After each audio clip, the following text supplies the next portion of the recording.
Well, as you know, Rebel News has distinguished itself by having the most reporters on the ground at the most places across Canada. You'd think that would fall to the CBC or CTV or Global. They are billion-dollar companies, all of them subsidized one way or another by the government, but that's precisely why they have not covered the trucker convoy. They wish it never existed. They ignored it as much as they could, then they defamed it. We, on the other hand, are telling the other side of the story. We're just pointing our cameras at things and letting you, the viewer, judge. And one of the places where we have reporters right now is at the Ambassador Bridge between Detroit and Windsor, Ontario. And joining us now live via Skype is our friend David the Menzoid Menzies, who's out there on the street. David, how you doing? Oh, I'm doing great, Ezra. And by the way, speaking to the mainstream media, they are here en masse. But if they're to my right, you can see they're across the street from all the demonstrators. I think they look upon these people as so many typhoid Marys. They're deplorables and undesirables. They don't want to get the COVID cooties. So, COVID cooties. You know, so they are here, but Lord knows what they're reporting. Well, I know you're there with our young reporter, Isabel. Pan around. Yes. I'd like to see the lay of the land there. If you could just slowly spin around the camera, let's see what we can see. Sure. Well, let's check out the bridge first, Ezra. Okay. Yeah, Isabel, if you can just pan there. There is the Ambassador Bridge. I don't know if you can see it. Yeah. And you see these cars here. This, Ezra, is essentially the off-ramp for traffic coming from Michigan into Ontario. It is blocked. And there's a few big rigs. There's a lot of passenger cars, some campers. There was a development earlier today. As you can see, there's one lane where there are no longer cars. That lane was blockaded. So as a goodwill gesture, the demonstrators said, we're going to let you utilize one lane of traffic. But I can tell you, Ezra, since we've been here, we have not seen one vehicle come across the bridge, even though there is technically access with this one lane that's open. All right, can you have the camera go more to the right? I want to see the bridge a little bit more. We didn't see it. Okay then. So just put it on the bridge itself a little further. Can we go more to the right? We'll walk on. Can you go more to the right, Isabel, to show the bridge? Yeah, there we go. Yeah, I just wanted to see that. And if you could hold the camera, I guess you're walking across the street. Don't mind me giving camera directions from a few hundred miles away. I just want to pan more to the right. Right. Pan more to the right as well. Okay, yeah, hold it there. So okay. Is that the bridge there? That is the bridge, the Ambassador Bridge. As you know, Ezra, privately owned, which surprises a lot of people. And of course, the big development today was Premier Ford around 10:45 announcing a state of emergency that, enough is enough, essentially. He's telling these demonstrators that the consequences of remaining here, if told to move by law enforcement, they will be severe, namely up to $100,000 in fines, 1 year in prison, also having driver's licenses revoked. So this is serious stuff. And I can tell you, Ezra, we were doing streeters right after the Doug Ford press conference, and the opinions are split here. We have met people that say, no, I can't afford that. And we've met other people that say they're holding the line. They will have to be arrested. Their vehicles will have to be towed. And one elderly gentleman, he said to me, essentially, that he already has lost his freedom as far as he's concerned. What difference does it make if he's sleeping in a car overnight here on the off-ramp of the Ambassador Bridge as opposed to sleeping in a prison cell? Wow. I found that profound, and I found it very sad too, Ezra. All right, now, I don't want to focus too much on the physical layout there, but I just want to understand, are those, like to the right of you there, your left, the camera's right, is that an open lane? Like, can someone drive through to go to Michigan right now? Like, over your shoulder, I think it's your left shoulder, my right, I see what looks like a toll booth. Perhaps the camera can focus on that, and you can describe, like, what is that? Is that the no, Ezra? All of these lanes that you see behind me these are heading into the city of Windsor from the bridge. Okay. So U.S. traffic, Canada bound. On the other side, we have a blocked view. That's been blocked since Wednesday night. Okay. So no Canadian traffic going to the U.S. is getting through. And that's a very small blockade that would be, I think, easily towable if the police come down on them. Well, right. I mean, of course, we've seen pictures of the bridge itself with large, heavy trucks. What I see there are just little pickup trucks, really. Yes, there is about, 4 or 5 big rigs, the big 18-wheelers.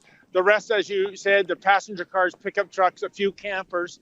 And, one thing I wanted to touch upon too, Ezra, is the declaration of a state of emergency. There's no cholera outbreak here. It's not a health situation. There's no riots and Molotov cocktails and arson going about. I think what Premier Ford was saying is that this is a fiscal state of emergency. He mentioned $700 million of goods is being prevented from crossing the bridge every day. And that is the impetus for this state of emergency. But, as we talked to Ezra before in the office, it's funny, isn't it? Just 2 years ago, the railroad blockades, billions and billions of damage to the Canadian economy, went on for weeks. No demonization of those people, no vilification by the government and the media, and no real urgent timetable. I mean, it was eventually shut down, but it went on for several weeks. This is day 5 of this protest. So I guess it, depends on, identity politics in terms of what is an emergency and what is not an emergency, even when you're talking about the money angle. Well, yeah, and if someone wanted to talk about economic loss, I would suggest to you that Doug Ford's own lockdown and Justin Trudeau's lockdown have caused $1 billion of damage a day to our economy, perhaps even more. Okay, so behind you is Windsor, is what you're saying. Is there anything else that's of interest to look at where you are? Well, I can tell you, we can't really show it by camera. We're out of range. But what's been happening in the last several hours is increased policing, increased concrete blockades of roads. So the feeling here, when I was here with Natasha on Tuesday night, there was a real festive atmosphere. People literally dancing in the streets, playing road hockey. Now there's an ominous feeling, Ezra. It's like they're waiting for that shoe to drop. They know the state of emergency has been declared. The city of Windsor and 2 automobile manufacturing associations were in Superior Court at noon trying to get an injunction. The last I checked, I don't know if they got it or not. Let's assume they get it. So there is an ominous feeling, especially with the consequences if they stay. So we're here. We don't know when this is going to happen. Oh, I can also tell you this, Ezra. We have seen more and more law enforcement coming into the city of Windsor, where we're staying, the hotel we're staying at, Ezra. Waterloo police, which are, I believe Waterloo might be almost 200 kilometers away from Windsor. They're here en masse.